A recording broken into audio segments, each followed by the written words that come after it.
अस्सलाम वालेकुम। मेरा नाम अब्दुल्ला है और मेरे वालिद का नाम अजीज़ुर रहमान है। 9 मई को जो कोर कमांडर हाउस में वाक़या हुआ था उसमें मेरे पास मोड़ था, जिसकी वजह से मैं कैंप जेल में बंद हूँ।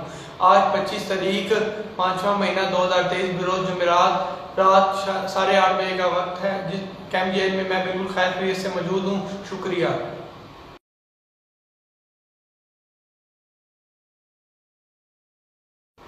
अस्सलाम वालेकुम। मेरा नाम अब्दुल्ला है और मेरे वालिद का नाम अजीज़ुर रहमान है। 9 मई को जो कोर कमांडर हाउस में वाक़या हुआ था उसमें मेरे पास मोड़ था, जिसकी वजह से मैं कैंप जेल में बंद हूँ। आज 25 तारीख 5वां महीना 2023 बरोज़ जुमेरात रात 8:30 बजे का वक्त है। जिस कैंप जेल में मैं बिल्कुल खैर खैरियत से मौजूद हूँ। शुक्रिया।